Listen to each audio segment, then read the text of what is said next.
कहानियाँ हिंदी। रामपुर गांव में भयंकर बारिश हो रही है। शाम के 6 बजे हैं। रसोई में कांता मिट्टी के चूल्हे पर देसी मुर्गे का सालन पका रही है। अदरक, लहसुन और लौंग को पीसकर डालने से उसकी खुशबू पूरे घर में महक रही है। सोहनलाल के मुंह में पानी आ रहा है और वो चूल्हे के बगल में ही पीढ़ा बिछाकर बैठा हुआ है। अरे वाह कांता, क्या महक है। इस कड़ाके की ठंड और मूसलाधार बारिश में तुम्हारे इस देसी मुर्गे की खुशबू से तो जान में जान आ रही है। जरा करछुल से चलाकर देखो, गोश्त पका या नहीं। आपकी भी हड़बड़ी कमाल की है। गोश्त एकदम नरम पक चुका है। मिर्च, मसाला और नमक सब बिल्कुल सही है। ये मुर्गा काफी तगड़ा था। तेल ऊपर तैर रहा है और सालन अमृत जैसा बना है। आप चलिए दालान में चटाई बिछाइए। मैं गरम गरम चावल और ये देसी मुर्गे का सालन परात में लेकर आती हूँ। आज तो मेरी बल्ले बल्ले है। ये पूरा सालन आज मैं ही खाऊंगा। इस बारिश में सड़क पर कोई नहीं है, हमारे घर कोई मेहमान भी नहीं आएगा। आराम से दरवाजा बंद करके मजे से उड़ाते हैं। सोहनलाल दालान में जाकर चटाई बिछाता है और खाने की तैयारी करने लगता है। इतने में बाहर से दरवाजा जोर जोर से खटखटाने की आवाज सुनाई देती है। भैया, सोहनलाल भैया, किवाड़ खोलिए। बारिश में भीगकर सराबोर हो गए हैं। अरे सत्यानाश, कांता, ये आवाज तो रमेश की लग रही है। लगता है बारिश में टपक पड़े। अब अगर ये अंदर आ गए तो आधा सालन इन्हें ही देना पड़ेगा। मैं हफ्ते भर से इस सब्जी के सपने देख रहा था। इन्हें एक बोटी भी नहीं दूंगा। मेरी बहन सीमा को देसी मुर्गा बहुत पसंद है। खुशबू सूंघ ली तो पूरा सालन सफा चट कर जाएगी। अजी, जल्दी से ये पीतल का भगोना उठाइए और उस पुरानी बड़ी खाट के नीचे अंधेरे में छिपा दीजिए। उस पर एक बोरी ढक दीजिए। खुशबू बाहर नहीं आएगी। क्या बढ़िया तरकीब निकाली है कांता। मैं इसे छिपा देता हूँ, तुम जाकर किवाड़ खोलो और ऐसे नाटक करो जैसे कुछ पता ही ना हो। सोहनलाल झटपट जाकर उस देसी मुर्गे के सालन वाले भगोने को खाट के नीचे छिपा देता है और उस पर बोरी ढक देता है। बारिश में ठंड से कांपते हुए सीमा और रमेश अंदर आते हैं। दीदी, कितनी भयानक बारिश हो रही है। हम दूसरे गांव से आ रहे थे तो रास्ते में बैलगाड़ी कीचड़ में फंस गई। ठंड से प्राण निकले जा रहे हैं दीदी। ठंड के मारे कपकपी छूट रही है। आते आते आपके घर की तरफ से बड़ी सौंधी खुशबू आ रही थी। लगता है कोई मसालेदार गोश्त पकाया है। गोश्त का सालन? हमारी ऐसी किस्मत कहाँ देवर जी।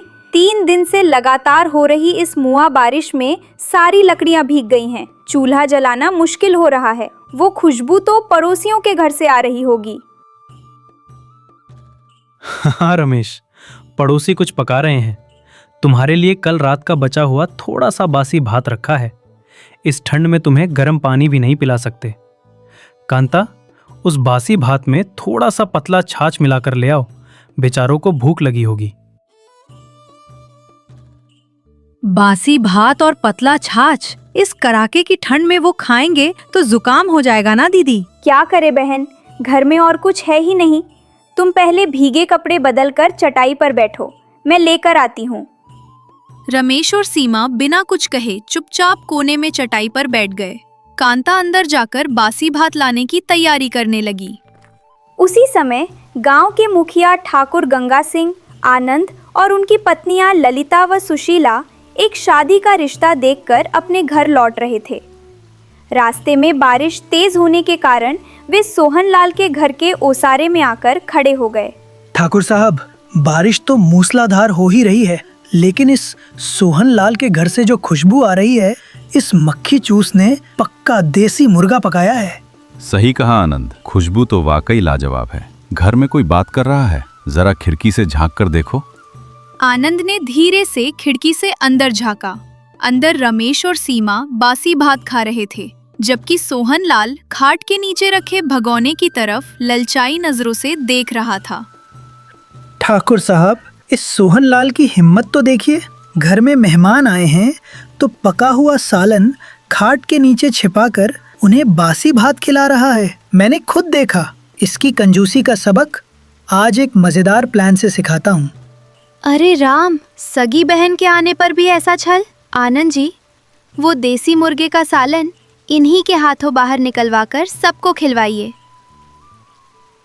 मुझ पर छोड़ दीजिए। ये कहकर आनंद ने तेजी से सोहनलाल का दरवाजा जोर जोर से पीटना शुरू कर दिया। सोहनलाल घबराकर अब इस बारिश में फिर कौन आ गया? कहते हुए दरवाजा खोला। आनंद हाफने का नाटक करते हुए, सोहनलाल, हटो हटो, बाप रे बाप, कितना बड़ा सांप है। ठाकुर गंगा सिंह अंदर आते हुए घबराहट में, हाँ सोहनलाल, बारिश से बाम्बी में पानी भर गया और एक खौफनाक काला नाग बाहर निकल आया। हम बरामदे में खड़े थे कि वो सीधे तुम्हारे दरवाजे की दरार से अंदर घुस गया। सच में सोहनलाल, हमने अपनी आंखों से देखा। 7 हाथ लंबा सांप, न जाने कहाँ छिपा है। सांप का नाम सुनते ही सोहनलाल, कांता, रमेश और सीमा डर के मारे कांपने लगे। हे भगवान, नागराज! अरे बाप रे, कहाँ है आनंद भैया? वह कहीं दूर नहीं गया कांता, मैंने साफ देखा है। वह सीधे उस पुरानी बड़ी खाट के नीचे घुसा है। एक बोरी के नीचे कुंडली मारकर बैठा है। खाट के नीचे बोरी? सुनते ही सोहनलाल की तो जैसे सांस ही अटक गई, क्योंकि देसी मुर्गे का भगोना वही रखा था। खाट के नीचे सांप क्यों होगा आनंद जी? आपको कोई गलतफहमी हुई है, वहाँ कुछ नहीं है, मैंने पहले ही देखा था। आप लोग कृपया जाइए। ये क्या बात हुई सोहनलाल? हम तुम्हारी जान बचाने आए हैं और तुम कह रहे हो सांप नहीं है। कल को काट ले तो हमारी क्या जिम्मेदारी? आनंद, एक मोटी लाठी लाओ, खाट के नीचे से सांप को बाहर निकालकर मारते हैं। हाँ भैया, आप हटिए। आज इस रमेश के हाथों उस सांप के टुकड़े टुकड़े होंगे। मैं खाट के नीचे डंडा डालता हूँ, आप सब तैयार रहिए। अरे रमेश, रुक जा, मत कर, वो बहुत खतरनाक सांप है रे, छेड़ेगा तो काट लेगा। हम सब बाहर चलते हैं, वो खुद निकल जाएगा। खाट के नीचे मत ढूंढ भाई। हाँ भैया, उस खाट के नीचे डंडा मत मारिए, वहाँ हमारा सामान रखा है। जान से बढ़कर सामान है क्या कांता? रमेश, तुम खाट के नीचे डंडे से 2 हाथ कस के मारो, सांप अपने आप बाहर आ जाएगा। ठीक है आनंद जी। अरे रमेश, मेरी बात सुन, डंडा मारेगा तो सांप नहीं, मेरा देसी मुर्गे का भगोना टूट जाएगा। रुक जा मेरे बाप। सोहनलाल के मुंह से ये बात निकलते ही कमरे में सन्नाटा छा गया। रमेश हैरानी से रुक गया। देसी मुर्गे का भगोना? खाट के नीचे देसी मुर्गे का सालन है। आनंद मुस्कुराते हुए खाट के नीचे झुका और वो बोरी हटा दी। उसने उसे बाहर निकालकर ढक्कन उठाया। उस गरम गरम देसी मुर्गे की खुशबू पूरे घर में फैल गई। अरे वाह सोहनलाल, आनंद का बताया काला नाग तो तुम्हारे खाट के नीचे देसी मुर्गे के भगोने में बदल गया। ऐसा चमत्कार मैंने कभी नहीं देखा। क्यों कांता, तुम तो कह रही थी कि 3 दिन से चूल्हा नहीं जला। फिर ये देसी मुर्गा किस चूल्हे पर पका? क्या खाट के नीचे अंधेरे में चूल्हा जला रखा था? सोहनलाल और कांता शर्म से पानी पानी हो गए। उनके चेहरे शर्मिंदगी से लाल पड़ गए। भैया, हम भूख से बेहाल होकर आपके घर आए और आपने पकाया हुआ सालन छिपाकर हमें बासी भात परोस दिया। अगर खिलाने का मन नहीं था तो साफ कह देते, हम भूखे पेट सो जाते। भाभी, सगी बहन के साथ ऐसा छल? देखा रमेश, इनकी कंजूसी कितनी घटिया है। इन्हें सालन छिपाते खिड़की से देखकर ही आनंद जी ने ये सांप का नाटक रचा था, वरना इनका स्वार्थ कभी सामने ना आता। सोहनलाल, खाना बांटकर खाने में ही असली स्वाद है। घर आए मेहमानों को भरपेट खिलाना हमारा धर्म है। तुमने स्वार्थ में खाना छिपाया। अब देखो सबके सामने कैसे मजाक बन गए। धन दौलत कितनी भी हो, जिस घर में मेहमान को अन्न न मिले वो घर शमशान के समान है सोहनलाल। अब तो अक्ल ठिकाने लाओ। सोहनलाल को अपनी गलती का एहसास हो गया। अपनी कंजूसी के कारण हुई फजीहत से वो अंदर तक हिल गया।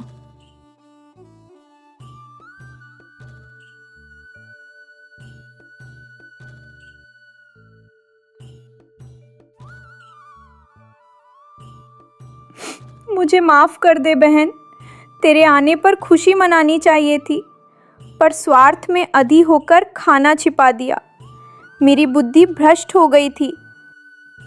कोई बात नहीं दीदी, आपको अपनी गलती का एहसास हो गया, वही काफी है। अब रोइए मत। चलिए चलिए, जो हुआ सो हुआ। अब रोना धोना बंद कीजिए और सालन का इंतजाम देखिए। खुशबू से तो मेरे पेट में चूहे कूद रहे हैं। बिल्कुल सोहनलाल, क्या इस भगोने का सालन हम 8 लोगों के लिए काफी होगा, या मैं अपने घर से खाना मंगवाऊं? अरे नहीं ठाकुर साहब, 2 मुर्गों का सालन बना है, हम सबके लिए काफी है। कांता, जल्दी से पत्तल बिछाओ और सबको परोसो। आज अपने घर आए मेहमानों को मैं खुद परोसूंगा। कांता ने खुशी खुशी सबके लिए पत्तल बिछा दिए। गरम गरम चावल और देसी मुर्गे का सालन परोसा गया। सबने मिलकर हंसते खिलखिलाते हुए उस मूसलाधार बारिश वाली रात में भरपेट भोजन किया। उस दिन के बाद से सोहनलाल की कंजूसी हमेशा के लिए दूर हो गई। अगली सुबह बारिश थम गई। रमेश और सीमा खुशी खुशी अपने गांव लौट गए। सोहनलाल और कांता अब अपने घर आने वाले हर अतिथि का आदर सत्कार और भरपेट भोजन कराने लगे। कहानी का सीख: घर आए अतिथियों का सम्मान करना चाहिए और जो भी रूखा सूखा हो प्रेम से खिलाना चाहिए। स्वार्थ और कंजूसी मनुष्य को अपमानित ही करती है। बांटकर खाने में जो सुख और संतोष है वो छिपाकर रखने में कभी नहीं मिल सकता। आसमान से बहुत तेज बारिश हो रही थी, जैसे उसमें कोई छेद हो गया हो। चिंतापल्ली घने अंधेरे में डूबा हुआ था। अरंडी के तेल के दिए की रोशनी में गंगा रेड्डी अपने बरामदे में बैठकर बारिश की बूंदों को देख रहे थे। अंदर के कमरे में लिंगम्मा और धुएं से परेशान हो रही थी। लिंगम्मा, इस बारिश को देखकर लगता है कि इंद्रदेव हमारे तालाब के बांध पर गुस्सा निकाल रहे हैं। अगर ऐसी ही बारिश होती रही तो हमारे खेत की मेढ़ें बहकर पड़ोसी गांव में चली जाएंगी। पहले अपनी सेहत के बारे में सोचिए। हवा में सूखे पत्ते की तरह कांप रहे हैं। अंदर आइए। इस आधी रात को आसमान की तरफ देखकर दर्शन झाड़ने से बारिश कम नहीं होगी। तुम्हें क्या पता लिंगम्मा, वो बिजली की कड़क सुनी? वो मुझे चेतावनी दे रही है कि गंगा रेड्डी संभल जाओ। वो आपको नहीं, चूल्हे के पास सोई बिल्ली को डरा रही है। चलिए, खाने का समय निकला जा रहा है। इस बारिश में तो चमगादड़ भी बाहर नहीं निकलते। अगर कोई आ भी जाए तो उस नाले को पार करने वाला हिम्मत वाला इस आसपास के गांव में कोई नहीं है। ठीक उसी समय दूर से धीरे धीरे एक आदमी फटी हुई छतरी पकड़े हुए बरामदे पर आया। उसके पीछे लच्चम्मा सिर पर भीगा हुआ कंबल ओढ़े खड़ी थी। साले साहब, आप अंदर है क्या? जान निकली जा रही है। अरे अंजन्ना, इस आधी रात को इस तूफानी बारिश में तुम यहाँ कैसे? अरे भाभी, आपने ये क्या किया? जल्दी अंदर आइए। क्या कहे लिंगम्मा, सुबह निकल रहे थे तो इन्होंने कहा कि नक्षत्र ठीक नहीं है। जब निकले तो ये भारी बारिश शुरू हो गई। शांत रहो लच्ची, उसी नक्षत्र की वजह से आज हम साले साहब के घर सही सलामत पहुंच पाए हैं। नहीं तो उस नाले में मगरमच्छों के साथ तैर रहे होते। नाले में मगरमच्छ? परसों ही तो मैंने गांव के लड़कों को वहां तैरते हुए देखा था।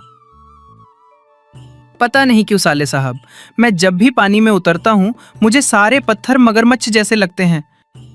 ठीक है, पहले भीगे कपड़े बदल लीजिए। ठंड के मारे आप लोगों की जान आफत में आ जाएगी। थोड़ी देर बाद सब लोग चूल्हे के पास आराम से बैठ गए। लिंगम्मा ने गर्मा गर्म रसम और पापड़ परोसे। वाह लिंगम्मा, तुम्हारे हाथ की रसम अमृत जैसी है। हमारे घर में लच्चम्मा जो बनाती है उसमें और इसमें जमीन आसमान का अंतर है।